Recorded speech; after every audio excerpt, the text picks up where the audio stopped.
Hello, welcome to Premier Scene. I'm Claire Bueno, where we're in Leicester Square, London, as you can see, all ready to get Santa.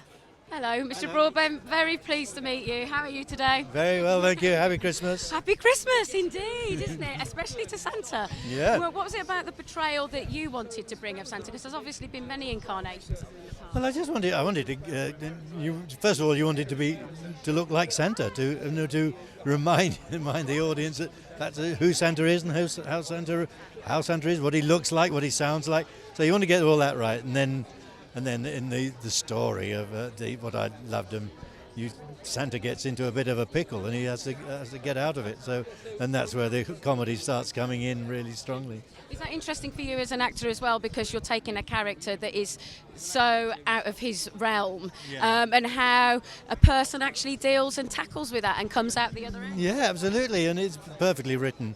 The very funny script by Chris Smith, and it's brilliant.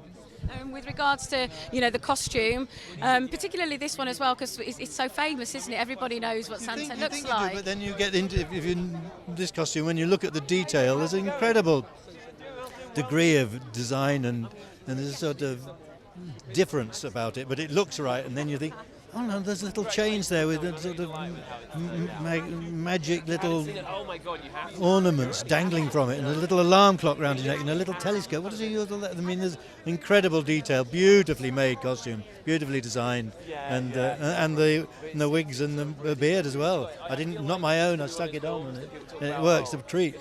Really clever. Have you been? Yeah, I've been really well, thank you. Yeah, I'm pleased to be here. That's the actual sleigh that we used in the film. Is it really? Yeah. I couldn't even get on it. I did try. I had to climb up it. What, they stopped you from getting on it, or you were pulled off? No, they didn't. Oh, you couldn't physically get up on it? Oh my God, I'm so quite sorry. funny. My arse in the air. So this story, it's about a father reconnecting with his son. Yeah. So it's a story with a lot of heart. It is a story with a lot of heart, and in terms of an audience watching it, everyone's got parents, and a lot of people watching it have got children. So the idea of a father-son or a mother-child relationship is a very moving one, and one that always does it for me, and one that I was really interested in telling the story of an unusual family. No, actually a usual family, in so much as we live in a time where the majority of people don't come from nuclear families of 2.4 children and mum and dads that are together. A lot of families, there are step parents involved and step children, and that's not a negative thing or a positive thing. It's just a thing, and I'm just I was aware of and keen to portray that in a just to portray it, just to show that's the case. Because in this sort of film, usually it would be a mum and dad, and if it wasn't, the stepfather would be the antagonist. Where here, he's a nice guy just trying to do the right thing. Exactly. And you're working with Kit, who's a new actor. Yeah. So was that liberating for you, working with somebody who is probably free of inhibition as far as? Yeah, absolutely, and also someone who is experiencing it for the first time, experiencing what a wonderful, marvellous thing it is to be on a film set, and how special that is. And you forget that as a grown-up, and when you do it a lot, you forget what a wonderful thing it is. But to see it through a child's eyes, who was full of wonder and wide-eyed at the whole thing, was really special. And for you, with regards to your character, what was it about it that resonated, that you wanted to play? I think the idea of someone trying to do the right thing, trying to be a good dad, because if you're lucky enough to have children, then that's what you want to do. You just want to be a good parent, and that becomes your life goal. As soon as you have kids, it becomes your absolute. Every other ambition that you've had before falls to the wayside, and the most important thing becomes being a good father and bringing good people into the world. That's a massive responsibility. So that was one of the reasons. That was why I was interested in playing him. A gift. Yeah, it's a gift. Yeah. It's been a real journey in the sense that I thought of it 5 years ago after my son Harper was born, and I was like, what's it going to be? What's the, how long is it going to take to get made? And I assumed if I wrote this script, because I knew I had an angle on it, because I like the idea of a Santa in prison and a dad's just come out of prison, and I thought that story was quite funny.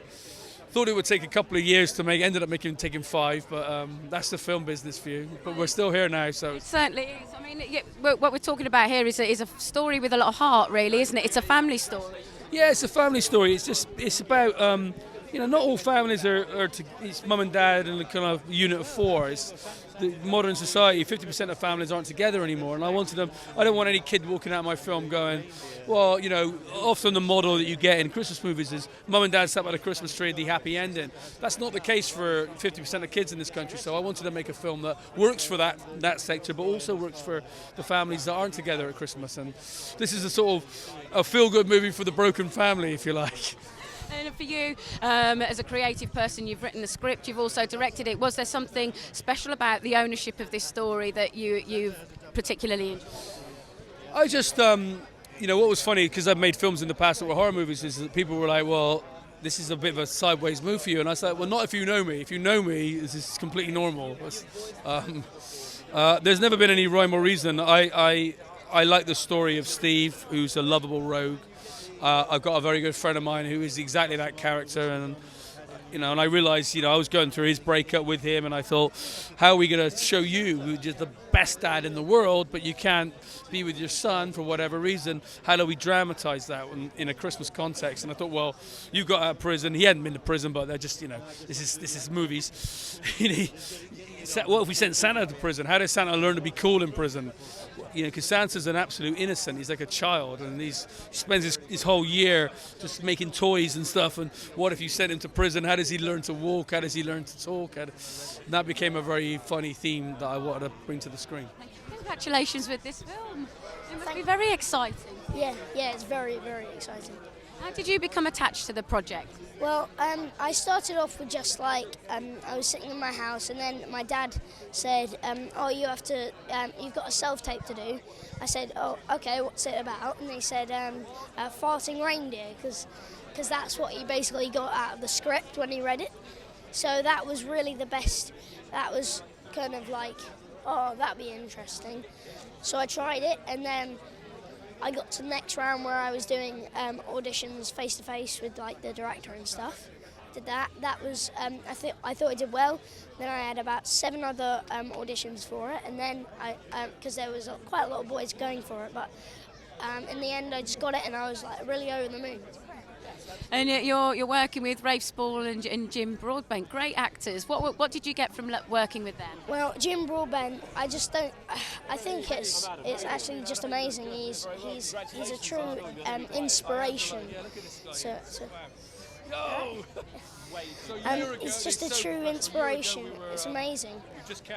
But basically, I think it's just to work with a legend like that. I don't think many 10-year-olds get to do that. So, and then Rafe Spall is just he's such a great actor, and he's just really good. He just gives me so much tips without even having to give me them. He just the way that he acts them is just gives me the tips. This is it's a story with a difference, isn't it? A Santa's story with a difference, which must be quite exciting for you to get. Yeah, Get Santa is quite different. It's sort of, it feels like 2 films really, but melded together perfectly to create Get Santa. It's it's the colliding of 2 worlds. You know, you got a Christmas film, the magic that evokes, and then you've got a little bit of attitude in there as well, which I think kind of the youngsters today, the audiences that we have to cinema now, they kind of need a bit of that. They don't want to be spoon-fed sort of sugar-sweet films. They want something with a little bit of And, you know, whether you're 6-year-old or you know, 66 years old, you're going to find something in this film to enjoy. You know, whether it's Jim's performance, you know, whether it's the kind of the fact that Santa's, you know, in jail.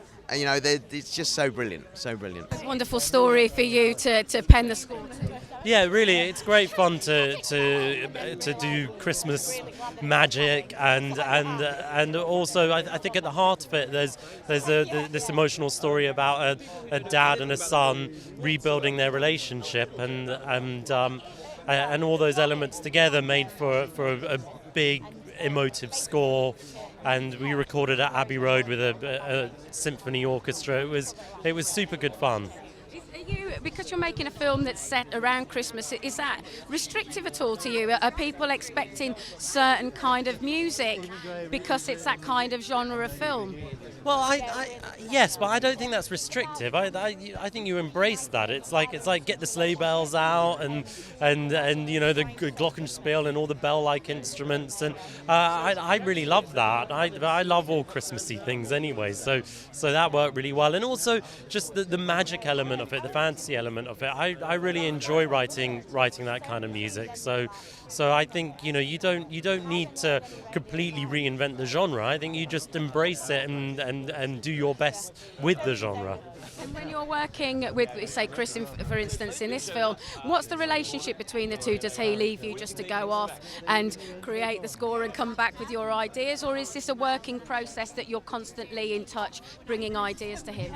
I think it's a working process. There is an element of I think there's two parts to writing a film score. There's the bit where you have to make the theme up, and that's pure creativity. And then there's the bits where you have to fit the themes that you've made up to the picture, and that's more a craft.